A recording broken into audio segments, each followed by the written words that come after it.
பொறுப்பிலே நாங்கள் அமர்ந்திருக்கின்றோம். முதல்ல நம்முடைய நீட் எக்ஸாமை பத்தி நிறைய கருத்துக்கள் தமிழகத்தில் மாற்று கருத்துக்கள், நிறைய அரசியல் கட்சி தலைவர்கள் தங்களுடைய கருத்துக்களை பதிவு செஞ்சிருக்கிறாங்க. அதனால் கொஞ்சம் நேரம் எடுத்து நீட்டை பத்தி பேசணும்னு நினைக்கிறோம். காரணம், பாரதிய ஜனதா கட்சி நீட் வேண்டும் என்று நம்ம சாம்பியன் பண்ணக்கூடிய ஒரு கட்சி. எல்லா இடத்துலையும் நீட் வேணும்னு சொல்றோம். எதற்காக சொல்லுகின்றோம்? இன்னைக்கு நடந்திருக்கக்கூடிய இந்த நீட் பிரச்சனை என்ன, மத்திய அரசு நம்ம என்ன சொல்லியிருக்கோம், தவறு நடந்திருந்தால் எப்படி சரி பண்ண போறோம் என்ன சொல்லியிருக்கோம் அப்படின்னு நமக்கு தெரியும். இந்த நீட் எக்ஸாமை பொறுத்தவரை அது நடத்தக்கூடிய ஒரு அமைப்பு என்டிஏ, நேஷனல் டெஸ்டிங் ஏஜென்சி. இந்த என்டிஏங்கிற அமைப்பு தான் இந்த நீட் நடத்துறாங்க. இந்த ஆண்டு எப்போதும் இல்லாத அளவுக்கு நீட் பரீட்சையில் குளறுபடி நடந்திருப்பதாக நிறைய நம்முடைய மாணவ செல்வங்கள் இந்தியா முழுவதுமே வேறு வேறு மாநிலத்தில் நிறைய கம்ப்ளைண்ட் சொல்லியிருக்காங்க. குறிப்பாக குஜராத்தில் காவல்துறை சில புரோக்கர் அரெஸ்ட் பண்ணியிருக்கிறாங்க. பீகார்ல, டெல்லியில எல்லா இடத்திலும் கூட கைதுகளை நம்ம பார்க்கிறோம். நம்முடைய மாணவ செல்வங்கள் கொடுத்திருக்கக்கூடிய குற்றச்சாட்டுகள் 2-3 வகையான குற்றச்சாட்டுகள். ஒன்று, இந்த நீட் பரீட்சையில கொஸ்டின் பேப்பர் லீக் ஆயிருக்கு அப்படிங்கிற ஒரு குற்றச்சாட்டு. இரண்டாவது, நீட் பரீட்சையில அவங்க போட்டிருக்கக்கூடிய கிரேஸ் மார்க் மூலமாக கிட்டத்தட்ட 1563 கேண்டிடேட், 1563 கேண்டிடேட்டுக்கு இந்த எக்ஸ்ட்ரா கிரேஸ் மார்க் கொடுத்திருக்கனால இந்த எஃபிஷியன்சியை மாத்தி இருக்கிறீங்க அப்படிங்கிற ஒரு கம்ப்ளைண்ட். அதுக்கு அடுத்தது இன்னும் நிறைய கம்ப்ளைண்ட் வந்து பார்த்தோம் அப்படின்னா, ஓஎம்ஆர் ஷீட்ல டேம்பரிங். நாங்க எழுதின ஓஎம்ஆர் ஷீட்டும் அங்க ஓஎம்ஆர் ஷீட் எதுல வந்து எக்ஸாம் அசஸ் பண்றாங்களோ அந்த ஓஎம்ஆர் ஷீட்டுக்கும் பிரச்சனை. அப்படின்னு இன்னைக்கு இதுக்கெல்லாம் சேர்ந்து நம்முடைய மத்திய அரசு உச்சநீதிமன்றத்தில், குறிப்பாக நம்முடைய எம்எச்ஆர்டி மினிஸ்டர் தர்மேந்திர பிரதான் அவர்கள் சில உறுதிமொழிகளை மக்கள் முன்னாடி கொடுத்திருக்கிறாங்க. ஒன்று, இந்த என்டிஏ அப்படிங்கிறது நேஷனல் டெஸ்டிங் ஏஜென்சிங்கிறது நீட் மட்டும் அவங்க நடத்தலைங்க. அவங்க பல எக்ஸாம் நடத்துறாங்க. ஐஐடி எக்ஸாம் அவங்க தான் நடத்துறாங்க. JEE main, joint entrance examination mains அவங்க தான் நடத்துறாங்க. அவங்க கிட்டத்தட்ட இந்த ஆண்டு 14.5 லட்சம் மாணவ செல்வங்கள் இதே என்டிஏ அமைப்பு நடத்தின எக்ஸாம் அட்டன் பண்ணாங்க. நீட் யூஜியும் அவங்க தான் நடத்துறாங்க, நீட் பிஜி நடத்துறாங்க. சிமேட், காமன் மேனேஜ்மெண்ட் அட்மிஷன் டெஸ்ட், அதுவும் என்டிஏ தான் நடத்துறாங்க. GPAT, graduate pharmacy aptitude test, அதையும் இதே ஏஜென்சி தான் நடத்துறாங்க. யூஜிசி நெட், ஆயிரக்கணக்கான லட்சக்கணக்கான நம்முடைய ஆசிரியர்கள், நம்முடைய மாணவ செல்வங்கள் நிறைய நெட் நேஷனல் எலிஜிபிலிட்டி டெஸ்ட்டுக்கு போறாங்க. யூஜிசி நெட்டும் இவங்க தான் நடத்துறாங்க. Jawaharlal Nehru University entrance test, ஜேஎன்யூக்கான என்ட்ரன்ஸ் டெஸ்ட் இவங்க தான் நடத்துறாங்க. சிஎஸ்ஐஆர் என்இடி இவங்க தான். Indian Council of Agriculture Research இவங்க தான். Indian Institute of Foreign Trade. So நம்ம ஒரு விஷயத்தை புரிந்து கொள்ள வேண்டியது, நீட்ல பிரச்சனை இல்ல. நீட் எக்ஸாம் நடத்தக்கூடிய என்டிஏ அமைப்பு, ஒரு காமனாக இருக்கக்கூடிய அமைப்பு, நிறைய பரீட்சைகள் நடத்தக்கூடிய அமைப்பு, அந்த என்டிஏவின் மீது இந்த வருஷம் குற்றச்சாட்டு வச்சிருக்கிறாங்க. எக்ஸாம் சரியா நடத்தல. அதுவும் குறிப்பாக தமிழகத்தை பொறுத்தவரை நம்முடைய பத்திரிகை நண்பர்களுக்கு நன்றாகவே தெரியும். 2024 தமிழகத்திற்கு ஒரு சிறப்பான ஆண்டு, மற்றும் ஒரு சிறப்பான ஆண்டு. நீட்டை பொறுத்த வரைக்கும் 1,52,000 ஸ்டூடெண்ட்ஸ் எழுதினாங்க தமிழகத்தில். 89,426 மாணவ செல்வங்கள் பாஸ் ஆயிருக்கிறாங்க. சோ 59%. கடந்த 5 ஆண்டுகள்ல ஹையஸ்ட் பாஸ் பர்சன்டேஜ் இந்த ஆண்டு, ஹையஸ்ட் பாஸ் இந்த ஆண்டு, ஆல் இந்தியா டாப் ரேங்கர்ஸும் இந்த ஆண்டு அதிகம். சோ தமிழகத்தை பொறுத்தவரை இந்த நீட் பரீட்சையில நம்முடைய மாணவ செல்வங்களுக்கு ஒரு சிறப்பான ஆண்டாகத்தான் இது இருந்திருக்கு. கான்ட்ரோவர்சிக்கான காரணம், 67 மாணவர்கள் 720க்கு 720 வாங்கியிருக்கிறாங்க. அது எப்படி சாத்தியம்? நீட்டினுடைய மார்க்கிங் சிஸ்டம் இதெல்லாம் பார்க்கும் பொழுது 718 719 வாங்குறதுக்கு சாத்தியமே இல்ல. எப்படி 718 719 வாங்கியிருக்கிறாங்க? நீட் ரிசல்ட் எதற்காக லோக்சபா தேர்தல் ரிசல்ட் அன்னைக்கு ரிலீஸ் பண்ணாங்க. ஜூன் 4ஆம் தேதி ரிலீஸ் பண்ணாங்க.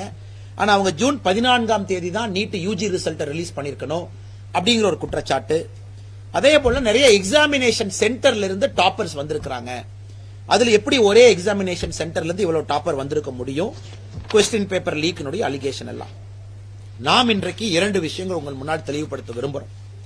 சோ நம்முடைய அரசை பொறுத்தவரை, குறிப்பாக நம்முடைய தர்மேந்திர பிரதான் ஐயா அவர்களை பொறுத்தவரை, என்டிஏவே நாங்க ரீ எக்ஸாமின் பண்றோம். இந்த நேஷனல் டெஸ்டிங் ஏஜென்சி அப்படிங்கிற அமைப்பு, இந்த நீட் உட்பட பல பரீட்சைகளை நடத்தக்கூடிய அமைப்பு, அதனுடைய சிஸ்டத்தை நாங்க ரீ எக்ஸாமின் பண்றோம்.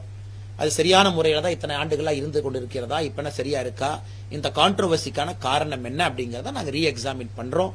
அதுல தவறுகள் யார் செய்திருந்தாலும் கூட நிச்சயமாக கடுமையான நடவடிக்கை நாம் எடுக்க போறோம். உங்களுக்கு தெரியும், நம்முடைய தேர்தல் வாக்குறுதியில பாரதிய ஜனதா கட்சி கொஸ்டின் பேப்பர் லீக், அதுக்காகவே நாம் ஒரு ஸ்பெசிபிக் பாயிண்ட் வச்சிருந்தோம். கொஸ்டின் பேப்பர் லீக்குக்கு தனி சட்டத்தின் மூலமாக அவங்களுக்கு ஒரு சிறப்பு தண்டனை பெற்றுக் கொடுப்போம் என்று உறுதிமொழி அளித்திருந்தோம். அதையெல்லாம் தாண்டி இன்னைக்கு அலகாபாத் உச்சநீதிமன்றம் ஒரு ஸ்பெசிபிக்கான ஒரு கேஸ், பிரியங்கா காந்தி அவங்களே ஒரு வீடியோ போட்டிருந்தாங்க. பிரியங்கா காந்தி அவங்க ஒரு வீடியோ ஷேர் பண்ணியிருந்தாங்க. ஆயுஷி பட்டேல் அப்படிங்கிற மாணவி இந்த மாதிரி என்னோட ஓஎம்ஆர் ஷீட்டையே ஃபோர்ஜ் பண்ணிட்டாங்க, என்னுடைய ஓஎம்ஆர் ஷீட்டை ஏமாத்தி வேற ஷீட்டை வச்சுட்டாங்க, அதனாலதான் மார்க் குறைவா வந்திருக்குன்னு ஆயுஷி பட்டேல் சொன்னதை பிரியங்கா காந்தி அவங்க போட்டிருந்தாங்க. இன்னைக்கு அலகாபாத் உயர்நீதிமன்றம் அது பொய் என்று சொல்லி இருக்கின்றார். அதாவது ஆயுஷி பட்டேல் அவங்களுடைய ஓஎம்ஆர் ஷீட் அப்படியே தான் இருக்கு, அது ஒரிஜினல் ஓஎம்ஆர் ஷீட் தான். ஆயுஷி பட்டேல் அவங்க தான் பொய் சொல்றாங்க. இது அலகாபாத்தினுடைய உயர்நீதிமன்றம் கொடுத்திருக்கக்கூடிய தீர்ப்பு. அதனால் நம்முடைய பத்திரிகை நண்பர்களுக்கு என்னுடைய அன்பான வேண்டுகோள், ஒரு மாணவ செல்வங்களும் ஒன்னொன்னு சொல்றாங்க. உதாரணத்துக்கு நான் ஆயுஷி பட்டேல் அப்படிங்கிற ஒரு மாணவ செல்வத்தினுடைய ஒரு பாயிண்ட் எடுத்து நான் பேசுறேன். அது மாதிரி இண்டிவிஜுவலா ஒருத்தர் ஒன்னு சொல்றதை விட நம்முடைய அரசை பொறுத்தவரை இந்த NTA அதை நம்ம ரொம்ப ரீ எக்ஸாமின் பண்றோம். இத்தனை எக்ஸாம் நடத்தி இருக்கிறோம், இத்தனை ஆண்டுகள் நீட் நடத்தி இருக்கோம். உலகத்துல சைனாவுக்கு அப்புறம் NTA மாணவர்கள் அட்டன் பண்ற எக்ஸாம் இதான் ஹையஸ்ட். சைனால 1,29,00,000 பேர் ஒரு நேஷனல் டெஸ்டிங் ஏஜென்சி அவங்க ஊர்ல நடத்துறாங்க. இந்தியால 1,23,00,000 பேர் அவ்வளவு ஸ்டூடெண்ட்ஸ் வேற எக்ஸாம் பண்றாங்க. சோ இது நம்முடைய பத்திரிகை நண்பர்கள் மூலமாக தமிழக மக்களுக்கு எல்லோருக்கும் நாங்கள் கொடுக்கக்கூடிய ஒரு கிளாரிபிகேஷன். ஆனால் வந்திருக்கக்கூடிய செய்திகள் முற்றிலும் உண்மைத்தன்மை இல்லாத செய்திகள். அதே நேரத்தில் நாங்க எதையும் டிஃபெண்ட் பண்ண போல, தவறு நடந்திருந்தால் நிச்சயமாக அதிலே நாம் நடவடிக்கை எடுக்கத்தான் போறோம். அதே நேரத்தில் 1563 கேண்டிடேட்டுக்கு கொடுத்திருக்கக்கூடிய கிரேஸ் மார்க்க உச்சநீதிமன்றம் அவங்க ஏத்துக்கல. இந்த கிரேஸ் மார்க்கை ஏன் NTA கொடுத்தாங்கன்னா 2018 உச்சநீதிமன்றத்தினுடைய தீர்ப்பு. இந்த கிரேஸ் மார்க்குக்கு 13/6/2018 அதே உச்சநீதிமன்றம் ஒரு தீர்ப்பு கொடுத்திருந்தாங்க. குறிப்பாக கிரேஸ் மார்க் எப்படி கொடுக்கணும் அந்த அடிப்படையில தான் NTA கிரேஸ் மார்க் கொடுத்திருந்தாங்க. அவங்க ஆர்கியூ பண்ணாங்க, அதை உச்சநீதிமன்றம் ஏத்துக்கல. அந்த கிரேஸ் மார்க்கை கேன்சல் பண்ண சொல்லிட்டாங்க. அதனால எல்லா கிரேஸ் மார்க்கும் இப்ப கேன்சல் ஆகி அவங்களுக்கு ஒரு ஆப்ஷன் கொடுத்திருக்காங்க, ரீடெஸ்ட் அவங்க எடுக்கலாம் அல்லது பழைய மார்க் ஹோல்ட் ஆகும். எங்கேயும் கூட உச்சநீதிமன்றம் பிரிலிமினரி என்கொயரி அவங்க பண்ணிருக்கும் பொழுது கவுன்சிலிங்க நிறுத்த வேண்டும், நீட் எக்ஸாமை திரும்ப நடத்தணும் எங்கேயுமே சொல்லல. அதனால எங்கேயாவது தவறு நடந்திருந்தால் நிச்சயமாக நடவடிக்கை நம்முடைய அரசு அதில் எடுக்கத்தான் போகுது, எந்த மாற்று கருத்தும் இல்லை. காரணம், ஒரு எக்ஸாமினேஷன் சிஸ்டம் மேல நமக்கு ஒரு நம்பிக்கை இல்லாம போயிருச்சுன்னா அது ஒரு நாட்டை அந்த மாதிரி நம்ம நடத்த முடியாதுங்க. அடுத்து இன்னைக்கு நம்ம தமிழகத்தில் மற்றும் ஒரு முறை துரதிருஷ்டவசமாக ஹூச் கள்ளச்சாராயம் அதை அருந்தி இன்னைக்கும் இறப்ப நாம பார்க்கிறோம், மறுபடியும் இறப்பு பார்க்கிறோம் தமிழகத்துல. இதற்கு முன்பு நடந்த பொழுது 22 நம்முடைய சொந்தங்கள் 22 பேர் போன ஆண்டு இறந்த பொழுது மரக்காணத்துல செங்கல்பட்டுல. அப்ப திமுக என்ன சொன்னாங்க, இல்ல இது இத்தனை ஆண்டுகள் கழிச்சு நடக்குது, 18 ஆண்டுகள் 20 ஆண்டுகள் கழிச்சு நடக்குது, எப்பாச்சும் நடக்கும் தானே, இதை வச்சுல அரசியல் பண்றீங்க, நாங்க ஆக்ஷன் எடுக்கிறோம் அப்படின்னு. அப்பவே நாங்க ஜிஞ்சி மஸ்தான் அவர்களுக்கும் மருவூர் ராஜா அவர்களுக்கும் இருக்கக்கூடிய தொடர்பு பத்தி எல்லாம் நம்ம பேச ஆரம்பிச்சு, அதன் பிறகு மருவூர் ராஜாவின் மீது குண்டா போட்டதெல்லாம் நமக்கு தெரியும். ஆனா இன்னைக்கு மறுபடியும் கள்ளக்குறிச்சியில 5 பேர் மறுபடியும் இறந்திருக்காங்கன்னா நம்ம ஒரு விஷயத்தை புரிந்து கொள்ள வேண்டும். இவங்க இறந்திருக்கிறவங்களை மட்டும் இன்னைக்கு மீடியால பாக்குறோம். ஆனா கள்ளச்சாராயம் என்பது தமிழகத்துல பொதுவாக எல்லா இடத்திலும் வர ஆரம்பித்து விட்டது. கள்ளச்சாராயத்தினுடைய புழக்கமே அதிகமா இருக்கு. தமிழ்நாட்டினுடைய அமைச்சர் பேர் டாஸ்மார்க் நம்ம வைக்கவே இல்லைங்க, டாஸ்மார்க் அமைச்சரே வைக்கல. அமைச்சர் பேரே நம்ம ப்ரொஹிபிஷன் மினிஸ்டர் தான் வச்சிருக்கோம். தமிழ்நாட்டினுடைய அமைச்சரே இன்னைக்கு இருக்கக்கூடிய அமைச்சர் முத்துசாமி அவர்கள், அவருடைய பொறுப்பே ப்ரொஹிபிஷன் மினிஸ்டர். அவருடைய முதல் வேலை இந்த ப்ரொஹிபிஷனை கொண்டு வரணும், குறிப்பா கள்ளச்சாராயத்தை ஒழிக்கணும். அதுக்காக செப்பரேட்டா இருக்கக்கூடிய போலீஸ் விங்க அவர் ஆக்டிவேட் பண்ணணும். ஆனா இன்னைக்கு கண்டினியூஸாக 2 ஆண்டுகள் இது நடக்க ஆரம்பித்திருக்கிறது, பெரிய அளவு நடக்க ஆரம்பித்திருக்கு. அதனால் எங்களுடைய குறைந்தபட்ச எதிர்பார்ப்பு, மக்களுடைய எதிர்பார்ப்பும் கூட இந்த ப்ரொஹிபிஷன் மினிஸ்டராக இருக்கக்கூடிய முத்துசாமி அவர்கள் உடனடியாக பதவி விலகும். காரணம், அவருடைய பணி அவர் செய்யல. ஒர்க், அவருடைய பணி அவர் செய்திருக்கணும். முதலமைச்சர் பொறுப்பேற்கணும். மறுபடியும் அடுத்த வருஷம் மறுபடியும் 10 பேர், மறுபடியும் இன்னொரு ஊரு, இந்த கதை தொடர்கதையாக இருக்கக்கூடாது. ரெக்லெஸா டாஸ்மார்க்கினுடைய வளர்ச்சிக்கு எந்த அளவுக்கு திராவிட முன்னேற்ற கழகத்தினுடைய அரசு டாஸ்மார்க்கினுடைய வளர்ச்சி தன்னுடைய வளர்ச்சியாக வேலை பார்க்கிறாங்களோ, அப்படி இருக்கும் பொழுது எதற்காக இந்த கள்ளச்சாராயத்தை தடுப்பதற்காக இந்த அரசு எதற்காக எந்த நடவடிக்கை எடுக்காம இருக்கிறாங்க? இது ஒரு பக்கம் இருக்கும் பொழுது, இன்னொரு பக்கம் மணல் கடத்தக்கூடிய கும்பல் அரசு அதிகாரிகள் மீது நடத்தக்கூடிய தாக்குதல். இப்பதான் நம்ம பார்த்தோம், புதுக்கோட்டையில 15/6/2024 இலுப்பூர்ல தாசில்தார் தேவநாயகி அவங்க அசிஸ்டன்ட் மேல மறுபடியும் ஒரு கொலைவெறி தாக்குதல். கடந்த 3 ஆண்டுகள் நம்ம பட்டியலிடுறோம் அப்படின்னா 2021 திருச்சியில திமுக ஒன்றிய பொறுப்பாளர் ஒருத்தர் நீக்கிறாங்க. காரணம் மணல் கடத்தல போலீஸ்க்கு மிரட்டல். 8/6/2022 திருவையாறுல 24 மணி நேரம் இதே பிரச்சனை. 26/4/2023 தூத்துக்குடியில மணல் கொள்ளை குறித்து புகார் கொடுத்ததால் அலுவலகத்தில் புகுந்து விஏஓ வெட்டி கொலை. 24/9/2023 ஓமலூர்ல விஏஓவை கொலை செய்ய முயற்சி. 28/5/2023 மணல் கொள்ளையை தடுத்த வருவாய் ஆய்வாளர் மீது தாக்குதல். 14/10/2023 எங்களையா பிடிக்கிற மணல் கடத்தலை தடுக்க முயன்ற விஏஓ மீது லாரி ஏற்றி கொலை முயற்சி பழனி அருகே. 2/11/2023 மணல் அள்ளியதை தடுத்த விஏஓவின் மீது மறுபடியும் கொலைவெறி தாக்குதல். 23/11/2023 தாசில்தாருக்கு கொலை மிரட்டல். 1/12/2023 மணல் கொள்ளை வழக்கு பதிந்த எஸ்ஐக்கு கொலை மிரட்டல். 4 மாதத்திற்கு முன்பு மறுபடியும் இதேதான். தொடர்ச்சியா இன்னைக்கு பாத்தீங்கன்னா புதுக்கோட்டை ஒரு அரசு அதிகாரிகளுக்கு தமிழகத்தில் பாதுகாப்பு இல்லை. அவர்களுக்கு அரசு நம்ம எதற்காக சம்பளம் கொடுக்கிறோம், எதற்காக அந்த பணியில் இருக்காங்க, அந்த வேலையை அவங்களால செய்ய முடியவில்லை என்றால் ஒரு சாதாரண மனிதருக்கு எப்படி சட்டம் ஒழுங்கு மீது ஒரு மரியாதை வரும்? தொடர்ச்சியாக இது நடந்து கொண்டிருக்கிறது. எத்தனை இடத்துல விஓ அவங்க எல்லாம் கன் லைசன்ஸ் அப்ளை பண்ற அளவுக்கு நிலைமை மோசமா இருக்கு. இதுவும் இந்த ஆட்சியில எந்த அளவுக்கு மோசமாக சட்டம் ஒழுங்கு இருக்குது என்பதற்கு மற்றும் ஒரு உதாரணம். இதையும் பத்திரிகை நண்பர்கள் மூலமாக தமிழக மக்களுக்கு நாங்கள் தெரியப்படுத்துகின்றோம். மணல் கொள்ளையும் கள்ளச்சாராயமும் அதிகரித்துக் கொண்டிருக்கிறது. முதலமைச்சர் அவர்கள் தூங்கிக் கொண்டிருக்கின்றார். அடுத்து நம்முடைய நீதியரசர் சந்துரு அவர்கள் ஒன் மேன் கமிஷன் அவங்க ஒரு ரிப்போர்ட் கொடுத்திருக்கிறாங்க. அந்த ரிப்போர்ட் ஆங்கிலத்தில் கொடுத்திருக்கிறாங்க. அந்த ஆங்கிலத்தை தலைப்பு to avoid violence based on cost and community feeling among college and school student. கல்லூரியில பள்ளிக்கூடத்தில் படிக்கக்கூடிய நம்முடைய மாணவ செல்வங்களுக்கு அவர்கள் சார்ந்திருக்கக்கூடிய ஜாதி சமுதாயம் அது சார்ந்த ஒரு எண்ணம் வரக்கூடாது என்பதற்கான, அதன் மூலமாக வன்முறை வரக்கூடாது என்பதற்கான ஆய்வறிக்கை என்ற அறிக்கை கொடுத்திருக்காங்க. அந்த அறிக்கை யாரு படித்திருந்தாலும் கூட தெரியும், அதுல ஏற்றுக்கொள்ள முடியாத பல விஷயங்கள் அந்த அறிக்கையில இருக்கு. பாரதிய ஜனதா கட்சியை பொறுத்தவரை எதை நாங்கள் ஏற்றுக்கொள்ளவில்லை, அந்த ஆய்வறிக்கையில எங்கே எல்லாம் எங்களுக்கு மாறுபட்ட கருத்து இருக்கு. முதல் கருத்து, பள்ளிக்கூடத்தில் ஜாதி இருக்கணுமா? கண்டிப்பா இருக்கக்கூடாது. ஜாதிக்காக வன்முறை இருக்கணுமா? கண்டிப்பா இருக்கக்கூடாது. அதுக்கு ஒரு கமிட்டி போடணுமா? கண்டிப்பா போடணும். அதெல்லாம் நாங்க ஏத்துக்கிறோம். ஜஸ்டிஸ் சந்துரு அவங்க அந்த ரிப்போர்ட் கொடுக்கணுமா? கண்டிப்பா கொடுக்கணும். ஆனா அந்த ரிப்போர்ட்ல இருக்கக்கூடிய பிரச்சனைகள், நாங்கள் சொல்வது ரிப்போர்ட்டை கொடுக்காதீங்க, ரிப்போர்ட் மேல ஆக்ட் பண்ணாதீங்கன்னு சொல்ல, நாங்கள் சொல்வது பிராக்டிக்கலா அந்த ரிப்போர்ட்டின் மீது நடவடிக்கை எடுங்க. அதன் மூலமாக ஆக்கப்பூர்வமான ஒரு மாணவ சமுதாயத்தை அமைக்க முதலமைச்சர் அவர்கள் பாடுபடணும். முதல்ல இன்னைக்கு கல்லர் சமுதாயத்தினுடைய சீர்மரபு பள்ளி, ஆதி திராவிடர் பள்ளி எல்லாம் இன்னைக்கு ஸ்கூல் எஜுகேஷன் டிபார்ட்மெண்ட்டுக்குள்ள கொண்டு வரணும் அப்படிங்கறது ரிப்போர்ட்டினுடைய ஒரு அம்சம் இருக்கு. எங்களுக்கு இதுல உடன்பாடு கிடையாது. காரணம் நமக்கு தெரியும், சில சமுதாயத்திற்கு நாம் சிறப்பு சலுகை கொடுக்க வேண்டும், அதுல எந்த மாற்று கருத்தும் இல்லை. இன்னும் நீண்ட காலங்களுக்கு சிறப்பு சலுகை இருக்கணும். அந்த கம்யூனிட்டியினுடைய அந்த காஸ்டினுடைய ஒரு ஸ்பெசிபிக்கா அவங்களுக்கு இருக்கக்கூடிய பேக்வர்ட்னஸை எடுக்கிறதுக்கு நம்ம பண்ணணும். அதை ஸ்கூல் எஜுகேஷன் டிபார்ட்மெண்ட்ல கொண்டு வந்து ஒரு காமனாலிட்டியை கொண்டு வரும் பொழுது நிச்சயமாக அந்த சமுதாயத்தினுடைய முன்னேற்றம் பாதிக்கும்.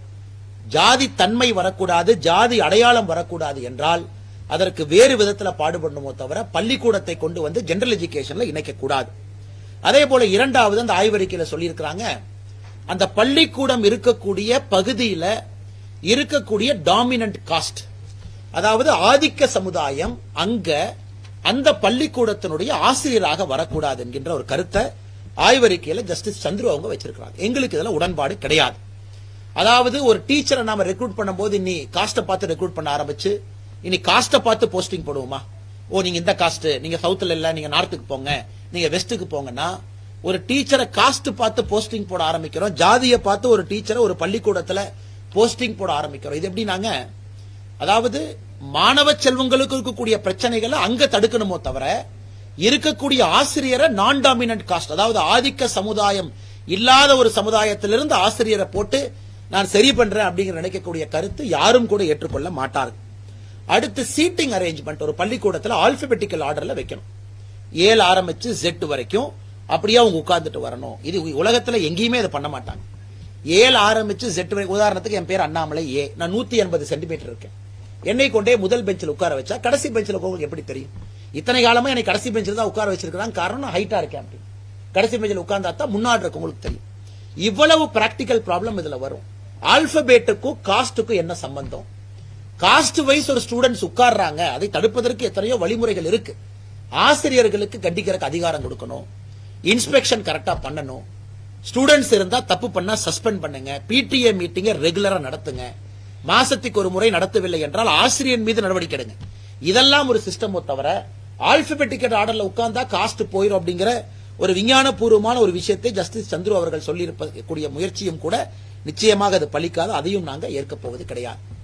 அடுத்து நம்முடைய அரசியலமைப்பு சட்டம், பள்ளிக்கூடத்துல டிஸ்பிளே, ஒரு கயிறு, ஒரு திருநூறு, ஒரு ருத்ராட்சம் அல்லது ஒரு ஹிஜாப் அல்லது ஒரு கிறிஸ்தவ சமுதாயத்தை சார்ந்த ஒரு சிலுவை இருக்கக்கூடிய ஒரு டாலர் இருக்கக்கூடிய செயின், இதை எந்த அளவுக்கு ஒரு பொது வெளியில பயன்படுத்தலாம், எந்த அளவுக்கு பள்ளிக்கூடத்துல பயன்படுத்தலாம், இது நீண்ட நாட்களாக நம்ம சமுதாயத்துக்குள்ள நாமளே நம்ம கேட்கக்கூடிய கேள்வி. ஒரு ஸ்டேட்ல பயன்படுத்தக்கூடாது, ஒரு ஸ்டேட்ல எல்லாம் பயன்படுத்தலாம்.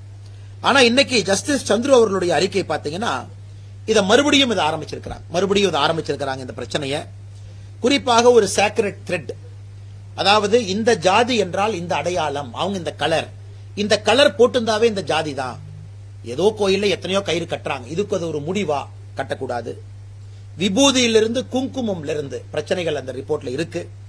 அதே போல இஸ்லாமியர்கள், கிறிஸ்துவ மாணவ செல்வங்கள், அவங்க ஒரு ஹிஜாப் கொண்டு வர்றாங்க, ஹிஜாப் உடுத்துறாங்க, அல்லது ஒரு கிறிஸ்டியன் கம்யூனிட்டி டீச்சர் அவங்களே சிலுவை போட்டுட்டு வந்து டீச் பண்றாங்க. இதெல்லாம் நம்ம ரெகுலேட் பண்ண ஆரம்பிச்சோம்னா நம்ம தமிழகத்தினுடைய பன்முகத்தன்மை எங்க போய் நிற்கும் அப்படிங்கறத நாங்கள் கேட்கக்கூடிய கேள்வி. ஆனால் நாங்க சொல்வது ஒரு பள்ளிக்கூடம் என்பது செக்குலரா இருக்கணும், எல்லா மதத்திற்கும் அப்பாற்பட்ட ஒரு பள்ளிக்கூடம் இருக்கணும். ஆனா இன்னைக்கு விபூதி குங்குமத்திலிருந்து ஆரம்பித்து இது எங்க போய் இது நிறுத்த போறாங்க. அதனால் இதுலயும் எங்களுக்கு உடன்பாடு இல்லை. நீங்க இது எல்லாமே இண்டிவிஜுவலா ஒரு டவல் போட்டுட்டு வர்றாங்க, அனுமதி கிடையாது. அதே மாதிரி அவங்களுடைய ஃபேஸ் டிஸ்பிளே இல்ல, சில இடத்துல அப்செக்ஷன் பண்றாங்க. இதெல்லாம் ஆக்கப்பூர்வமாக ஒரு டெசிஷன் எடுக்கணுமோ தவிர கையில கட்டியிருக்கக்கூடிய ஒரு நூலையோ மேலே வைத்திருக்கக்கூடிய குங்குமத்தையோ விபூதியோ இதை வைத்திருந்தால் ஒரு சமுதாயமாக அடையாளப்படுத்தப்படுவார்கள் என்று சொல்வதில் எங்களுக்கு உடன்பாடு இல்லை. அடுத்தது சோசியல் ஜஸ்டிஸ் ஸ்டூடெண்ட்ஸ் ஃபோர்ஸ், அதாவது பள்ளிக்கூட மாணவங்களையே ஒருங்கிணைத்து சமூக நீதி படை அப்படிங்கிற ஒரு படையை உருவாக்கணும் அப்படின்னு. அந்த படைக்கு தலைவர் யார், அந்த படையினுடைய அதிகாரம் என்ன, அந்த படையினுடைய வரம்பு என்ன, அந்த படை யாரை போய் தடுக்கலாம், அந்த படை கேள்வி கேட்கறதுக்கு என்ன அதிகாரம், ஒரு பள்ளிக்கூட மாணவர்களுக்கு என்ன அதிகாரத்தை நாம கொடுப்போம், இந்த சமூக நீதி படைங்கிறது என்ன பர்பஸ் இது சால்வ் பண்ண போகுது. அதனால இந்த ரிப்போர்ட்ல ஒருவேளை அந்த மாதிரி படை இருக்கணும்னு அவங்க நினைச்சாங்கன்னா அது என்ன செய்யும், எப்படி செய்யும், எதற்காக அந்த படை இருக்கும், அதை யாரு கண்ட்ரோல் பண்ணுவாங்க, மாணவ செல்வங்களுக்கு சின்ன வயசுல இது தேவையா, இது ஆசிரியர்கள் செய்ய வேண்டிய வேலையை ஏன் மாணவ செல்வங்கள் மீது திணிக்கிறீங்க அப்படிங்கிறது எங்களோட இன்னொரு கேள்வியா இருக்கு. அடுத்தது, இன்னைக்கு ஒரு பக்கம் டெக்ஸ்ட் புக்ல பல விஷயங்கள் இருக்கு, குளோரிபிகேஷன் ஆஃப் ஒரு பர்டிகுலர் ஐடியாலஜி. டெக்ஸ்ட் புக்ல, தமிழ்நாடு டெக்ஸ்ட் புக்ல பல பிரச்சனைகள் இருக்கு. இன்னைக்கு சாஃப்ரனைசேஷன் ஆஃப் எஜுகேஷன் அப்படிங்கிற ஒரு வார்த்தையை நாம பயன்படுத்துறோம் அப்படின்னா அது நீதியரசர் சந்துரு அவர்களுடைய ஷார்ட் சைட்டட்னஸ் தான் அது காட்டுது.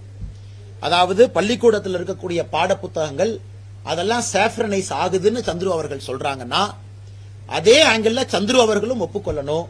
அதே பாட புத்தகத்துல டிரெவிடியன் ஐடியாலஜி இருக்குது, baseless glorification of Dravidian ideology இருக்கு, அதையும் அவர்கள் எடுத்து பேசணும். அதனால் ஒரு சார்பாக பேசுவது நிச்சயமாக இதை ஏற்றுக்கொள்ள முடியாது. அதே போல எலெக்ஷன் நடத்தணும். உங்களுக்கு தெரியும், James Michael Lyngdoh, JM Lyngdoh, அந்த கமிட்டி ரிப்போர்ட் உச்சநீதிமன்றத்தில் குறிப்பாக கல்லூரிகள்ல எந்த அளவுக்கு எலெக்ஷன் நடத்தணும் அப்படிங்கறத ரொம்ப கிடுக்குப்படி உச்சநீதிமன்றம் போட்டிருக்காங்க. இன்னைக்கு சந்துரு அவர்கள் ஸ்கூல்ல எலெக்ஷன் நடத்தணும். இப்ப ஜாதியை ஒழிக்கிறன்னு நீங்க எலெக்ஷன் நடத்துறீங்க, நடக்கக்கூடிய தமிழ்நாட்டில் சாதாரண எலெக்ஷனே ஜாதியை வச்சுதான் இருக்கு. என் முதலமைச்சர், எந்த முதலமைச்சர் அந்த ரிப்போர்ட்டை கையில வாங்கினாரோ அவரே எஸ்சி பொது தொகுதியில எஸ்சி அவங்களை தான் நிக்க வைக்கிறாரு, பொது தொகுதியில இன்னொரு பொது கேண்டிடேட் நிக்க வைக்கிறாங்க. முதலமைச்சர் அவர்களுக்கு எஸ்சி ரிசர்வ் தொகுதியில ஒரு பொது வேட்பாளர் நிக்க வைக்கிறதுக்கு முதலமைச்சர் அவர்களுக்கு இன்னும் தைரியம் வரல. அந்த முதலமைச்சர்கிட்ட சந்துரு அவர்கள் ரிப்போர்ட்டை கொடுத்து காலேஜ் ஸ்கூல் ஸ்டூடெண்ட்ஸ் கிட்ட எலெக்ஷன் நடத்தினா ஜாதி காணாம போயிரும் சொல்றது என்னை பொறுத்தவரை, எங்களை பொறுத்தவரை ஏற்றுக்கொள்ள முடியாது. ஸ்கூல்ல நீங்க எலெக்ஷன் நடத்த ஆரம்பிச்சா ஜாதி அரசியல் ஸ்கூலுக்குள்ள எட்டி பார்க்க ஆரம்பிக்கும். அதனால இந்த ரிப்போர்ட் தேவையா? கண்டிப்பா தேவை. நாங்க கண்டிப்பா ரிப்போர்ட் வேணும்னு ஒத்துக்கிறோம். பள்ளிக்கூடத்துக்குள்ள ஜாதி இருக்கக்கூடாது, நாங்க தெளிவா இருக்கோம். ஜாதி வன்முறைகள் நடக்கக்கூடாது. ஆனால் இதில் சொல்லி இருக்கக்கூடிய கருத்துக்களை பின்பற்றினோம்னா இன்னைக்கு விட இன்னும் 5 ஆண்டுகள் கழித்து அங்கே ஜாதி ஆதிக்கம் பள்ளிக்கூடத்தில் இன்னும் அதிகமாகத்தான் இருக்கும். ஆனால் மாண்புமிகு முதலமைச்சர் அவர்கள் இந்த கருத்தை எல்லாம் எடுத்துக்கொண்டு அவர் எல்லா தரப்பு வாதங்களையும் எடுத்துக்கொண்டு அவர் ஒரு ஆக்ஷன் பிளான், ஒரு டாஸ்க் போர்ஸ் போட்டு அதை இம்ப்ளிமெண்ட் பண்ணணும் அப்படிங்கறதா எங்களுடைய வேண்டுகோள். பத்திரிகை நண்பர்கள் மன்னிக்கணும், எனக்கு ஏசி வேலை செய்யல, சம் இஷ்யூ ஜெனரேட்டர்ல. அண்ணே நாங்க ஒத்துக்கிறோம் அண்ணே, பள்ளிக்கூடத்துக்குள்ள ஜாதிக்கு வேலை இல்லை, ஒத்துக்கிறோம். கடிவாளம் போடணுமா, கடிவாளம் போடணும். அதற்கான நேரம் வந்துருச்சா, நேரம் வந்துருச்சு. அதற்கு சொல்லி இருக்கக்கூடிய கருத்துக்கள் உடன்பாடு இல்லை, ஒரு தரப்பு சிந்தனையை புகுத்துற மாதிரி இருக்கு. அதனால் முதலமைச்சர் அவர்கள் அந்த ரிப்போர்ட் அப்படியே டோட்டோ நான் எடுத்துக்குவேன், அதை அப்படியே நாங்க இம்ப்ளிமெண்ட் பண்ணோம்னா இன்னைக்கு இருக்கு, நன்றிங்கண்ணா, இன்னைக்கு இருக்கும் வரை இருக்கிறத விட இன்னும் அதிகமான பிரச்சனைகளை தான் நீதியரசர் சந்துரு அவர்களுடைய அந்த ஆய்வறிக்கை இன்னும் அதிகமாகத்தான் உருவாக்கும் என்பது எங்களுடைய கருத்து.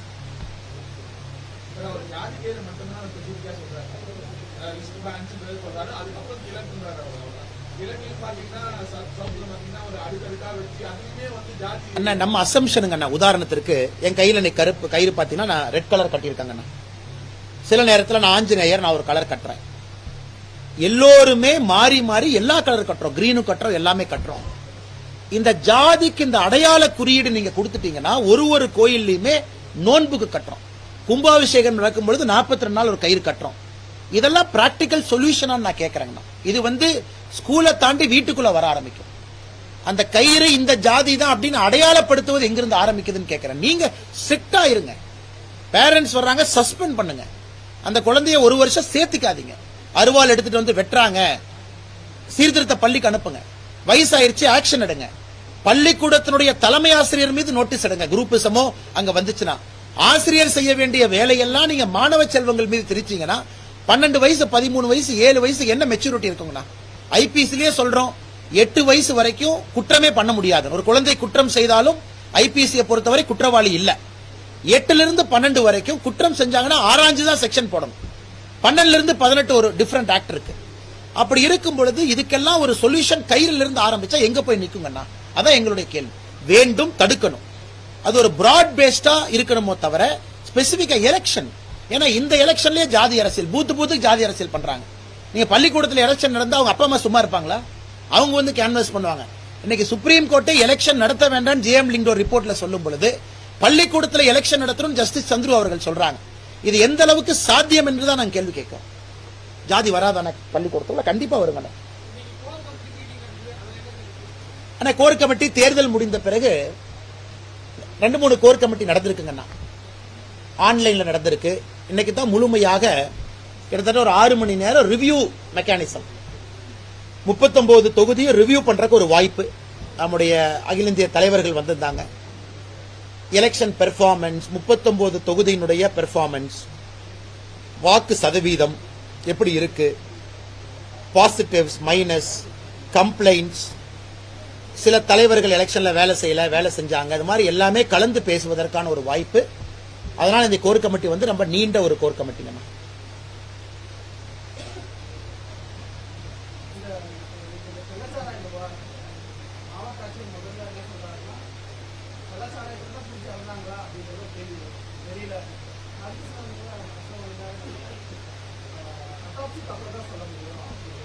பரவாயில்ல. போன டைம் டிஜிபி செஞ்ச வேலையை இப்ப மாவட்ட தலைவர் பண்றாரு. போன டைம் டிஜிபி மரக்காணத்தில் ஆனோடனே டிஜிபி சொன்னாரு இண்டஸ்ட்ரியல் லிக்கர் வேற, இந்த லிக்கர் வேற அப்படின்னு அவர் பிரஸ் மீட்டே நடத்தினார்.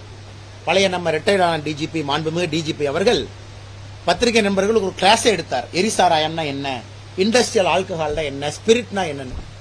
இன்னைக்கு அது கலெக்டர் பேசுற அளவுக்கு வந்திருக்கு. அண்ணா கள்ளச்சாராயம், இது கள்ளச்சாராயம் தான், அந்த புழக்கம் இருப்பது எல்லோருக்கும் தெரியும்.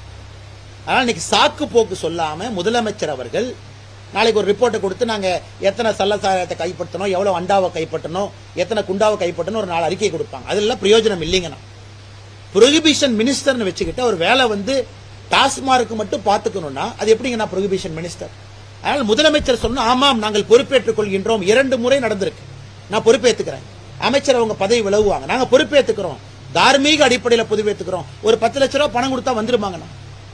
ஆனால் நாங்கள் சொல்வது இது ஒரு முறை இல்ல. போன முறை என்ன சொன்னாங்க, 18 ஆண்டுகள் ஒரு பாயிண்ட் சொன்னாங்க. இத்தனை வருஷம் கழிச்சு இப்பதாங்க நடக்குது. நாங்க இப்பதான் ஆட்சிக்கு வந்தோடனே நீங்க கம்ப்ளைண்ட் பண்றீங்கன்னு முதலமைச்சர் அவங்களே கோவப்பட்டாங்க. ஆனா இன்னைக்கு தொடர்ந்து நடக்கும் பொழுது முதலமைச்சர் அவர்கள் ஏன் பொறுப்பேற்க மறுக்கின்றார் என்பதுதான் எங்களுடைய கேள்வி.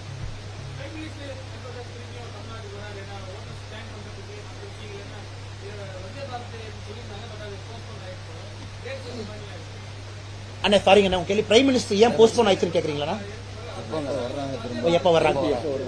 ஓகே அண்ணா, பிரைம் மினிஸ்டர் வருவார்கள் என்கின்ற அடிப்படையில் ரயில்வே மினிஸ்ட்ரி சில ஆரம்ப வேலைகள் ஆரம்பிச்சாங்க. குறிப்பா வந்தே பாரத், அது வந்து ரயில்வே டிபார்ட்மெண்ட்டுக்கு மட்டும் வரலீங்கன்னா, பிரதமர் அவர்கள் வருவதாக இவர்கள் சொன்னது கிட்டத்தட்ட 31 ப்ராஜெக்ட், அப்ராக்சிமேட்டா 31 ப்ராஜெக்ட்டுக்கு மேல அவங்க பேசிக்கிட்டாங்க. இன்னைக்கு அவங்க என்ன சொல்லியிருக்காங்கன்னா, அதெல்லாம் சில வேலைகள் முடியணும், பிரைம் மினிஸ்டர் அவங்களுக்கு வேற ஏதோ ஒரு வேலை எனக்கு இருக்கு, அதனால் கூடிய விரைவில் ஒரு புதிய டேட்டா அறிவிக்கிறோம்னு சொல்லியிருக்காங்க. இதான் ரயில்வேல இருந்து சொல்லியிருக்கக்கூடிய கருத்து. அதை தாண்டி எங்ககிட்ட பொதுப்படையான எந்த கருத்து இல்லைங்கன்னா, அதே நேரத்தில் பிரைம் மினிஸ்டர் வர வேண்டிய நேரம் கூட காலையிலயா சாயந்தரமா அதுவும் கூட ஒரு சின்ன இடர்பாடு இருந்துச்சு. அதெல்லாம் சரி பண்ணிட்டு ஒரு புதிய டேட் கொடுப்பாங்கன்னு நாங்க நம்புறோம். அதை தாண்டி எங்களுக்கு புதுசா எதுவும் தெரியாதுங்க.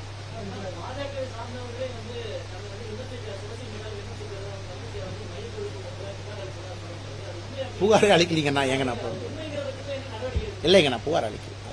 யார் அப்படிலாம் விமர்சிக்கலீங்கன்னா, ஆனா அக்கா இன்னைக்கு சொன்னாங்க, நீங்க பிரஸ் மீட் வச்சு கேள்வி கேட்கறீங்கன்னு நினைக்கிறேன். ஒரு பிரஸ் மீட்ல பேசும்போது சொன்னாங்க, அண்ணா எங்களை பொறுத்தவரை கட்சியில் ஒரு டிசிப்ளின் இருக்கு. அப்கோர்ஸ் அந்த டிசிப்ளின் படி நம்ம ஆக்ஷன் எடுக்க போறோம். அது ஒன்று. இன்னைக்கு சமூக வலைதளம் என்பது ரொம்ப பெருசு. என்னை பத்தி நீங்களும் கிரிட்டிசைஸ் பண்ணலாம், ஒரு ரைட் விங் சிம்பத்தைசரும் கிரிட்டிசைஸ் பண்ணலாம், ஒரு பாரதிய ஜனதா கட்சி தொண்டனும் கிரிட்டிசைஸ் பண்ணலாம். அது ஒரு மாநில தலைவராக எனக்கு அது ஓகே. ஆனா அது எல்லை மீறி போகும் பொழுது எல்லாத்துக்கும் பிரச்சனை. ஆனால் தமிழிசைக்கா அது போன்ற புகார் எதுவும் எங்கிட்ட சொல்லல, எப்பவுமே சொல்லல, தொலைபேசியில சொல்ல, இன்னைக்கு சொல்லல. அப்படி வரம்பு மீறி ஏதாச்சும் போச்சுன்னா நாங்களும் பார்த்து கொண்டிருக்கின்றோம். கட்சியை சார்ந்தவர்களாக இருந்தால் நடவடிக்கைகளுக்கு உரிமை இருக்கு. இன்னைக்கு கட்சியை தாண்டி இந்த ஈகோ சிஸ்டம் ரொம்ப பெருசா இருக்கு. அமெரிக்காவில் இருக்கிறாங்க, துபாயில் இருக்கிறாங்க, எல்லா ஊர்ல இருக்கிறாங்க, சிம்பத்தைசரா இருக்கிறாங்க. உங்களுக்கு மோடிஜியை பிடிக்கும், வேறு தலைவரை பிடிக்கும் அப்படிங்கறத அவங்க கிட்ட நம்ம அட்வைஸ் பண்ண முடியும். சில இடத்துல அதையும் நாங்கள் செய்து கொண்டிருக்கின்றோம். ஆனா ஒரு தலைவர்களுடைய கருத்துக்கு உங்களுக்கு ஏற்புடையது இல்லை என்றால் அதை பொதுவெளியிலே குற்றம் சாட்டுவது அநாகரிகம் என்பது என்னுடைய கருத்து. அதாவது நம்முடைய ஈகோ சிஸ்டம்ல இருந்தா அது வேறு விதத்துல சொல்லலாம்.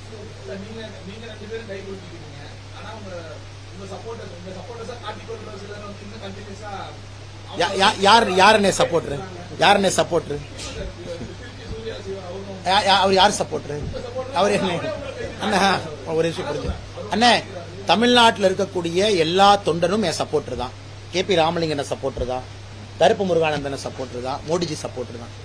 எல்லோரும் என்னுடைய குழந்தைகள், எல்லாரும் என் சப்போர்டர் தான். இப்ப நீங்க அண்ணா இந்த தொண்டை உங்க சப்போர்ட் இல்லையா, அவங்களே சப்போர்டர். அதனால சில பேர் என் சப்போர்ட்னு சொல்றாங்க, சில பேர் என் சப்போர்ட்னு சொல்ல, அதுக்காக இவங்க தான் உங்க சப்போர்ட், எல்லோரும் எங்க சப்போர்டர் தான். அதனால என்னை பொறுத்தவரை பாரதிய ஜனதா கட்சியில இவங்க சப்போர்ட் அவங்க சப்போர்ட்லாம் ஒண்ணு கிடையாது. அது காங்கிரஸ் கட்சி இல்லைங்கண்ணா.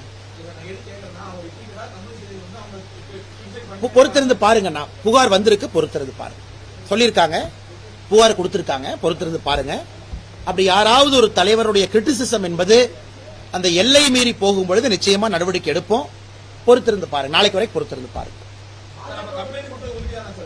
ஒரு நாளைக்கு வரைக்கும் பொறுத்திருந்து பாருங்க. நாங்க ஏதாச்சும் ஒரு நடவடிக்கை எடுத்தா நீங்க கேள்வி கேட்டா நான் பதில் சொல்லுவேன். நீங்க நடவடிக்கை ஏன் எடுத்தீங்கன்னு பொறுத்திருந்து பாருங்க.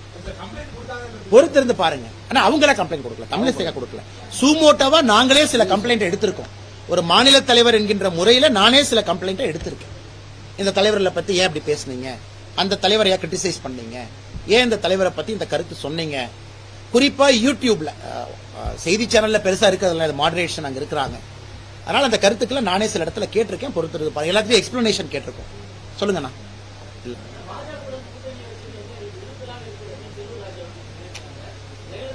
பாஜகவோட கூட்டணி வச்சது யாரு குருத்தலா இருக்குங்கண்ணா?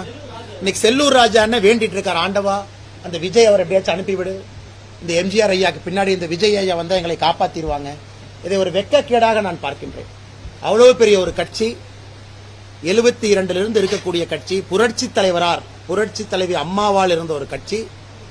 இன்னைக்கு அங்க இருக்கக்கூடிய தலைவர் வந்து கடையில பாத்திரம் விற்கிற மாதிரி வித்துட்டு இருக்காங்க. அண்ணே நீங்க வாங்கினே 10 ரூபாய்க்கு 2 பாத்திரம், நீங்க வாங்கினே 10 ரூபாய்க்கு 3 பாத்திரங்கிறாங்க செல்லூர் ராஜா அண்ணன்.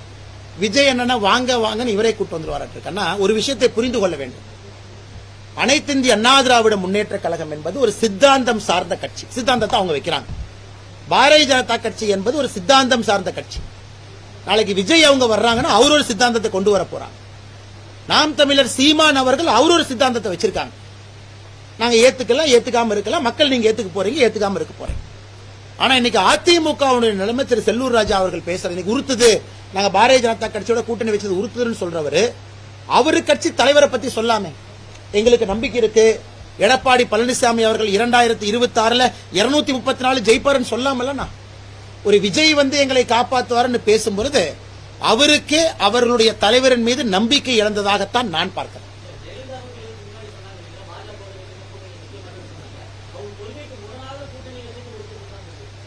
அப்படி சொன்னாரண்ணா. அப்புறம் கூட்டணி வைக்கும் போது அவர் ஏன் கூட்டணி வச்சாருங்க? நான் அப்பயே சொல்லிருக்கலாமே, நாங்கள் கூட்டணிக்கு வரமாட்டோம், கதவு இழுத்து பூட்டிடுறோம், பூட்டை மாட்டிட்டோம், அப்ப சொல்லிருக்கலாம் இல்லைங்கண்ணா.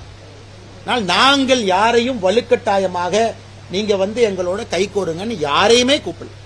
சரிங்களா? இது இப்படி பாருங்கண்ணா, இன்னைக்கு பாஜக கூட்டணியில தேசிய ஜனநாயக கூட்டணியில் இருக்கக்கூடிய தலைவர்கள் கட்சிகள்லாம் அதிமுக வேண்டாம் என்று எங்களிடம் வந்தவர். நான் இப்படி கேட்கிறேன் அண்ணங்கிட்ட.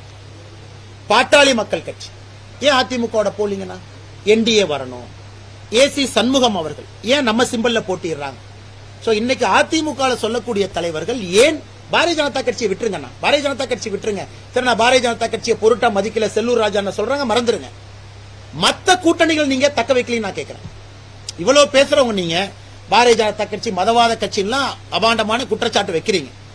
இன்னைக்கு அதிமுக தலைவர்கள் சொல்லிட்டு ஏன் இந்த தலைவர்கள் நீங்க கூட வச்சுக்கல? அவர்கள்லாம் ஏன் வேண்டாம் என்று வெளியே வந்தாங்க? ஏன் பாரிவேந்தன் அவர்கள் திமுக இருந்து வந்தாங்க, ஜான் பாண்டியன் வெளியே வந்தாங்க. ஜான் பாண்டியன் 2021ல அதிமுக சிம்பல்ல போட்டிட்டாங்க சென்னையில். அந்த கேள்விக்கு என்னங்க பதில்? பாஜக நீங்க மறந்துருங்க. அந்த ஏசி சண்முகன் அந்த கூட்டணி கட்சி தலைவர்கள் வெளியே வந்தது உண்மைதானுங்கண்ணா. அப்படி என்றால் ஒட்டுமொத்தமாக எல்லோருமே அதிமுக நிராகரித்திருக்கின்றார்கள் என்பதான் சொல்லுது. அண்ணே இன்னைக்கு எடப்பாடி என்ன சொல்றாரு? அண்ணன் என்ன சொல்றாரு? நாங்க 0.86% ஓட்டு அதிகமா வாங்கிட்டோம், எங்களுக்கு வெற்றிங்கிறார். இல்ல என்ன சொல்றாருல்ல? போன டைம் அவர் நின்ன சீட் எவ்வளவு? 23. இந்த டைம் அவர் சின்ன சீட் எவ்வளவு? 32, 31. 9 சீட் அதிகமா நின்னு போன டைம் ஹிஸ்டாரிக்கல் லோ 19%. இந்த டைம் 9 சீட் அதிகமா நின்னு 0.8% அதிகமா வாங்கியிருக்கேன்னு ஒரு முன்னாள் முதலமைச்சர் தம்பட்டம் அடிக்கக்கூடிய நிலைமையில தான் இன்னைக்கு அதிமுக இருக்கு. நான் குற்றச்சாட்டு எது சொல்லிங்கன்னா அவங்க சொல்றதுக்கு பதில் சொல்றேன். நீங்க உங்க கட்சி எப்படி வளர்க்கணும்னு வேலை பாருங்க. தினமும் உட்கார்ந்து பாஜக சரியில்லை, தினமும் உட்கார்ந்து பாஜக இப்படி, தினமும் உட்கார்ந்து பாஜக கூட்டணி வச்சனால நெஞ்ச உறுத்துது, தினம் உட்கார்ந்து நாங்க சொல்றோமான அதிமுக சரியில்லைன்னு. நாங்க தினம் உட்கார்ந்து ஜெயக்குமார் அண்ணனுடைய பையன் டெபாசிட் இழந்துட்டாரு நான் சொல்றேன் இல்ல தினம் உட்கார்ந்து நாங்க எதை சொல்றோமாங்கன்னா எதுவுமே சொல்லல. நாங்கள் எங்க கட்சியை வளர்ப்பதற்கான வேலையில் இருக்கோம். மக்கள் ஏத்துக்கிறது ஏத்துக்காது, மக்கள் எங்க உழைப்பை பார்த்து முடிவு பண்ண போறாங்க. ஆனா அதிமுக காரங்க தினமும் பிரஸ் மீட் வச்சு பிஜேபி பிஜேபி பிஜேபி எத்தனை நாளைக்கு இந்த பஞ்சப்பாட்டு பாடுவாங்க? எலெக்ஷன் முடிஞ்சிருச்சு, ரிசல்ட் வந்துருச்சு, எல்லாத்துக்கு முன்னாடி ரிசல்ட் இருக்கு. உங்க வேலையை நீங்க பாருங்க, எங்க வேலையை நாங்க பாக்குறோம். ஏங்க அதான் பாயிண்ட். இன்னைக்கும் மனசு உறுத்துதுன்னா என்ன அர்த்தம்? கூட்டணி எப்ப இருந்துச்சு? கூட்டணி முடிஞ்சு அடுத்த ரிசல்ட்டே வந்தாச்சு. இன்னைக்கு மனசு உறுத்துதுன்னா என்ன அர்த்தம்? நீங்க சொல்லுங்க.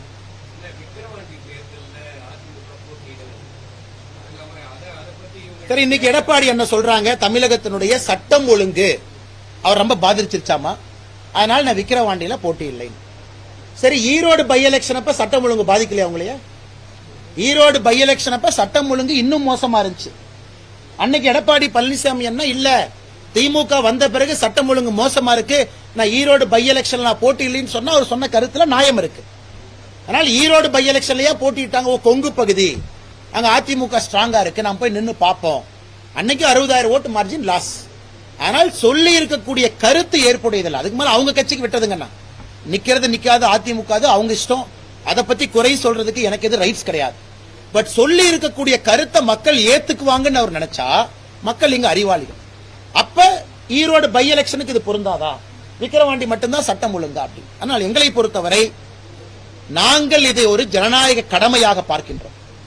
ஒரு பை எலெக்ஷன்ல மக்களுக்கு சாய்ஸ் கொடுக்கணும். ஒரு விக்கிரவாண்டி சட்டம் ஒழுங்குக்கும் விக்கிரவாண்டிக்கும் என்ன சம்பந்தங்க? ஒரு கேண்டிடேட் நிக்கிறாங்க, இன்னொரு கேண்டிடேட், மக்கள் 3 கேண்டிடேட்டை பார்த்து ஓட்டு போடுறாங்க. இது பை எலெக்ஷனுடைய தன்மை. மக்களுக்கு ஓட்டிங் சாய்ஸ் கொடுக்கிறோம். தோக்கிறது ஜெயிக்கிறது ரெண்டாவதுங்கண்ணா. அதனால் நான் அதிமுக விக்கிரவாண்டி தேர்தலை புறக்கணித்திருப்பது அவர்கள் சொன்ன கருத்தை மக்கள் ஏற்றுக்கொள்ளவில்லை என்பதைத்தான் நான் பிரதிபலிக்கிறேன்.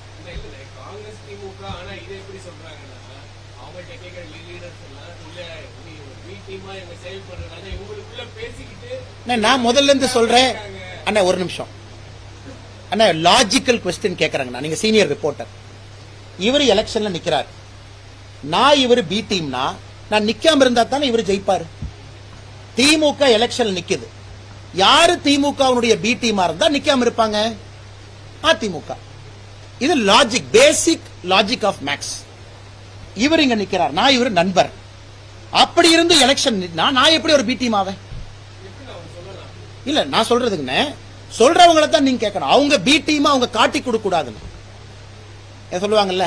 எங்க அப்பா குதிரைக்குள் இல்ல அப்படிம்பாங்க கிராமத்துல, ஒளிச்சு வச்சுட்டு எங்க அப்பா இல்ல. இன்னைக்கு திமுக வந்து யார் இந்த எலெக்ஷன்ல நிக்கலையோ அவங்க பி டீம்னு தமிழக மக்களுக்கு தெரிஞ்சது. தொடர்ந்து நாங்க சொல்றோம். எலெக்ஷன் நிக்கிறவங்க எப்படி பி டீம் ஆவாங்க? இதெல்லாம் புது லாஜிக்கா இருக்கு. அதனால திமுக இருக்கக்கூடிய தலைவர்கள் சுய பரிசோதனை பண்ணிக்கணும். பி டீமா இருக்கிறவங்க நிக்காம இருந்தா தான் ஓட்டு ஸ்பிளிட்டாம அவங்களுக்கு வரும். நாங்க நின்னோம்னா ஓட்டு ஸ்பிளிட் ஆக போது, நாங்க ஜெயிக்க போறோம். எப்படி பி டீம் ஆகும்? ஆனா இன்னைக்கு தமிழக மக்களுக்கு தெரிஞ்சிருச்சு உண்மையாலுமே யார் யாருடைய பி டீம் என்பது மக்கள் புரிந்து கொண்டு விட்டார்.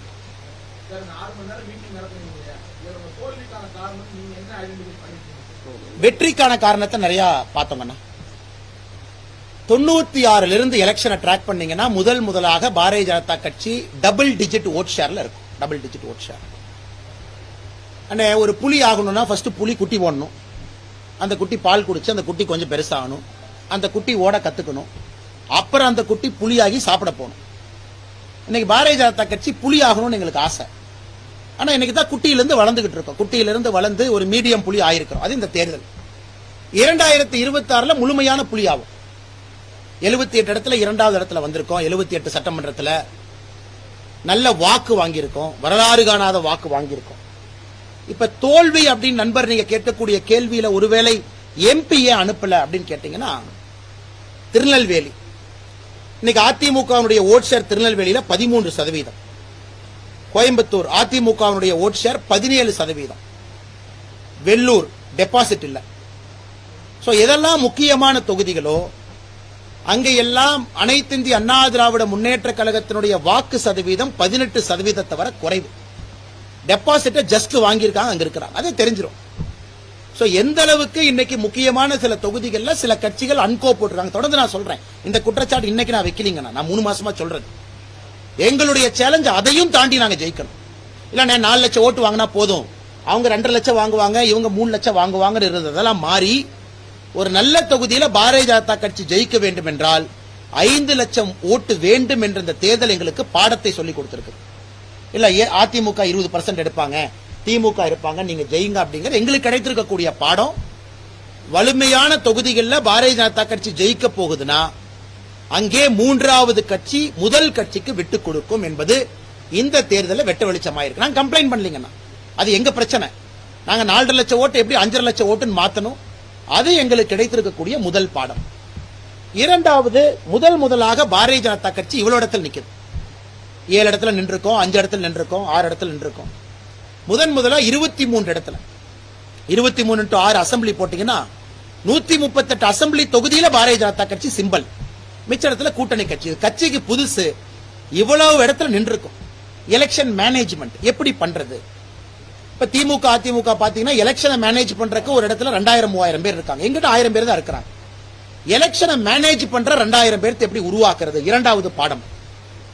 3வது, இன்னும் நம்முடைய வேட்பாளர்கள் கடுமையா வேலை செய்யணும், மக்கள்கிட்ட போகணும். அதனால நாங்க இன்னைக்கு நன்றி அறிவிப்பு கூட்டத்தை ஆரம்பிக்க போறோங்கண்ணா. இந்த 2-3 நாட்கள்ல நான் உட்பட எல்லோருமே எங்க தொகுதிக்கு போய் மக்கள்கிட்ட நன்றி சொல்ல போறோம். எல்லா இடத்துக்கும் போறோம்.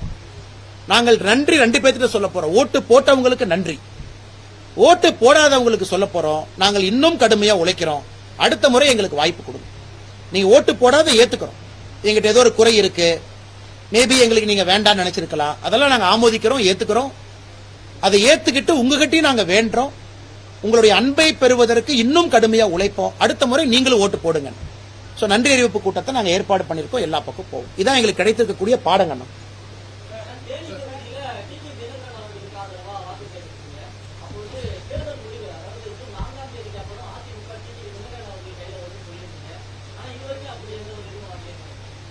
அரசியல் எப்பவுமேங்கன்னா ஒரு பெரிய கிளேசியர், அது தேயுதுன்னா கொஞ்சம் கொஞ்சமா அப்படியே தேய ஆரம்பிக்கும். ஒரு கிளேசியர், ஒரு பெரிய பனிப்பாறை தேயுதுன்னா கொஞ்சம் கொஞ்சமா தேய ஆரம்பிக்கும். எனக்கு அந்த பனிப்பாறை கண் முன்னாடி தேய ஆரம்பிக்குது. அதனால்தான் விஜய் வாங்க, அடுத்து அஜித்தை கூப்பிட்டுவாங்களா இருக்கு. அவர் பாவம் அவர் பாட்டு சிவனேன்னு இருக்காரு, அரசியலே விட்டுருங்கப்பா, நான் வந்து அமைதியான ஒரு வாழ்க்கையை வாழ்றேன், ரொம்ப நேர்மையான நாணயமான வாழ்க்கையை வாழ்றேன்னு நினைக்கக்கூடிய அஜித் அடுத்து கூப்பிடுறாங்க, நீங்களும் வந்து ஒரு பக்கம் சேருங்க. அந்த நிலைமையில இன்னைக்கு அதிமுக இருக்கு. நான் சொல்வது நடக்கும், நீங்க பாருங்க. அதற்கான ஆரம்ப குறியீடுகள் அறிகுறிகளை நீங்க பார்க்க ஆரம்பிச்சிட்டீங்க. டிடிவி அண்ணன் போகக்கூடிய ரெஸ்பான்ஸை பாருங்க. இன்னொரு அம்மையார் அவர்கள் பிரஸ் ஸ்டேட்மெண்ட் கொடுத்திருக்கிறாங்க, அதையும் நீங்க பார்த்திருக்கிறீங்க. தேர்தலுக்கு பின்பு எதெல்லாம் நடக்கும் என்று நாங்கள் நினைத்தோமோ எல்லாம் நடக்க ஆரம்பிச்சு. கண்கூடாக உங்களுக்கு தெரிவதற்கு நாட்கள் ஆகும். நிச்சயமா நீங்கள் அதை பார்ப்பீங்க. அண்ணே அண்ணா, எங்களுக்கு அதுக்கு என்ன சம்பந்தம்? நான் ரீடு பண்றேங்க, நான் ரீடிங். நீங்க எஸ்டிபியோட அலையன்ஸ் வச்சீங்கன்னாவே ஏடிஎம்கே கேடர்ஸ் வெளியே வர ஆரம்பிச்சிருவாங்க. கிரவுண்ட்ல நாங்க பாக்குறோம். எஸ்டிபி அலையன்ஸ் வச்சீங்கன்னா வர ஏத்துக்க மாட்டாங்க.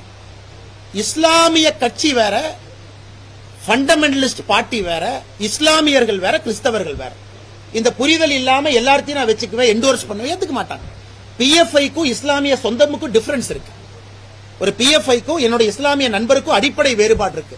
ஒரு அரசியல் கட்சி 2 பேரும் ஒன்னு நினைச்சா பெரிய தப்பு பண்றாங்க. அதே போலதான் நான் இந்து குரூப்லயும் சொல்றேன், எக்ஸ்ட்ரீம் ரைட் விங்கருக்கும் எனக்கும் டிஃபரன்ஸ் இருக்கு. I am not an extreme right wing. Right விங்கிற வார்த்தையை தவறுங்க.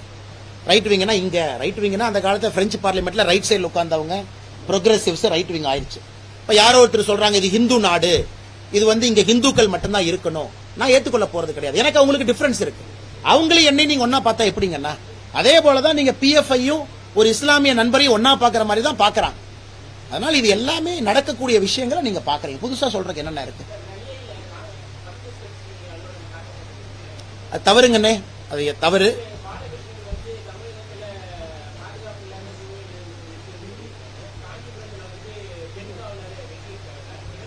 நான் காஞ்சிபுரத்தினுடைய பெண் காவலர், நானும் அதை கண்டிக்க உங்ககிட்ட வந்தேன். ஆனா அவருடைய கணவரே சம்பந்தப்பட்டிருக்கும் பொழுது அது மேபி நான் ஒரு மிஸ்நார்மலா எடுத்துக்கலாம். கணவர் சம்பந்தப்பட்டிருக்காங்க, இருந்தாலும் சீரோடியில் அந்த அம்மா இருந்தாங்க, அது நடந்திருக்க கூடாது. ஆனா கணவர் பண்ணியிருக்காரு, அதை தவறுதான். கம்யூனிஸ்ட் கட்சியினுடைய சித்தாந்தத்தின் மீது எங்களுக்கு ஏகப்பட்ட குற்றச்சாட்டு இருந்தாலும் 2 கலப்பு திருமணத்திற்காக வந்தாங்க. அவங்க போலீஸ் ஸ்டேஷனுக்கு ஒரு கம்யூனிஸ்ட்காரங்க போனாங்க. அதன் பிறகு தஞ்சம் புகுந்து ஒரு ஆபீஸ்குள்ள வந்தாங்க. அதன் பிறகு தாக்குதல் நடந்திருக்கு அப்படிங்கிறது எங்களுக்கும் ஏற்புடையது இல்லைங்கண்ணா. இதெல்லாமே காவல்துறை சரியா ஹேண்டில் பண்ணணும். ஒரு கலப்பு திருமணத்துல 18 வயசுக்கு மேல வர்றாங்கன்னா இல்ல எனக்கும் உங்களுக்கும் தனிப்பட்ட இது இல்லைங்கண்ணா. சட்டம் என்ன சொல்லுது? அவ்வளவுதான். 2 பேருக்கு விருப்பம் இருக்கு, கல்யாணம் பண்ணி வைங்க, அதான் சட்டம் சொல்லுது. இல்ல எனக்கு உங்களுக்கு இண்டிவிஜுவல் விருப்பே இல்ல. ஆனா காவல்துறை சில இடத்துல கொஞ்சம் கடினமான நடவடிக்கை எடுக்கணும். போலீஸ் ஸ்டேஷன் பஞ்சாயத்து மையமா, போலீஸ் ஸ்டேஷன்ல அரசியல், போலீஸ் ஸ்டேஷன்ல 2 தரப்பு கருத்தை ஒரு நாள் பேசும்போது இந்த மாதிரி பிரச்சனை நடக்குது. அதனால கட்சி அலுவலகத்தினுடைய தாக்குதல் என்பது ஏற்புடையது கிடையாது, அது நடந்திருக்க கூடாது. அது தமிழகத்தினுடைய சட்டம் ஒழுங்கா படம் பிடிச்சு காட்டுது.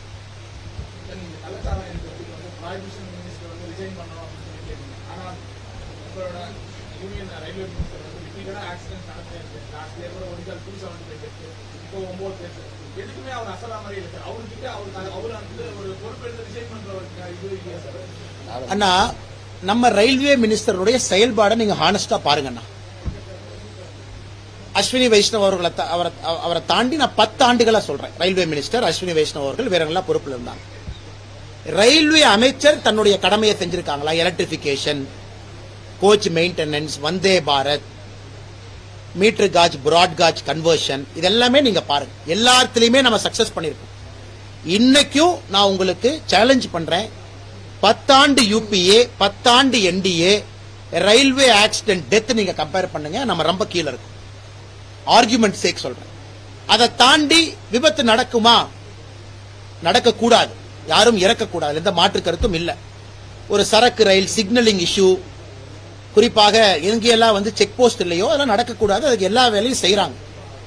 சிக்னலை சரியா கொண்டு வர்றாங்க. இந்த சிக்னலை வச்சு ஆப்போசிட்ல ஒரு வண்டி வந்துச்சுன்னா அந்த கவர் சிஸ்டத்துல ஸ்டாப் பண்ணக்கூடியது எல்லாத்துக்கும் எக்ஸ்பேண்ட் பண்றாங்க.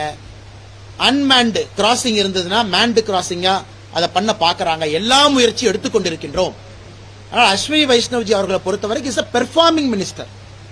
பட் இங்க நான் வைக்கிற ஆர்குமெண்ட்டுங்கன்னா புரோகிபிஷன் மினிஸ்டர்னு பேசி பேரை வச்சுக்கிட்டு டாஸ்மார்க்க வளர்த்துக்கிட்டு இருக்காங்க நான் சொல்றது. அதுக்குன்னு தமிழ்நாட்டில் ஹைவே டெத் நடக்குது, நான் ரோட் டிரான்ஸ்போர்ட் மினிஸ்டர் ரிசைன் பண்ண சொல்ல. தமிழ்நாட்டில் ஹைவே டெத் நடந்துருச்சுன்னா லாரியில 10 பேர் இறந்துட்டாங்க, ரோட் டிரான்ஸ்போர்ட் மினிஸ்டர் ரிசைன் பண்ணுங்க, அது வந்து அபத்தமானது நான் சொல்லலீங்க. தொடர்ந்து ரோடு மெயின்டெனன்ஸே இல்ல நான் சொல்லலாம். நான் சொல்வது புரோகிபிஷன் மினிஸ்டர்னு பேர் வச்சுக்கிட்டு அந்த வேலையை தவிர எல்லா வேலையும் செய்யறாருன்னு தான் நான் சொல்றேன்.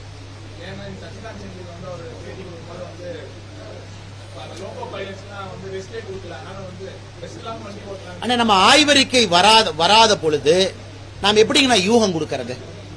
அந்த ஒரு இன்வெஸ்டிகேஷனுக்கும் there is an accident committee report கொடுப்பாங்க. அதனால யூகத்தின் அடிப்படையில் இதனால தான் நடந்துச்சு.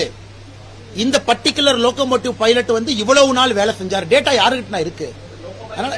அதனால யூகத்தின் அடிப்படையில் நாம் பேச ஆரம்பிச்சா இதுக்கு எண்டே இல்லைங்க. நான் சொல்றது பெர் கேபிட்டா ஒரு வருஷத்துல எடுத்து பாருங்க. ரயில்வே ஆக்சிடென்ட்ல எவ்வளவு பேர் இறந்திருக்காங்க.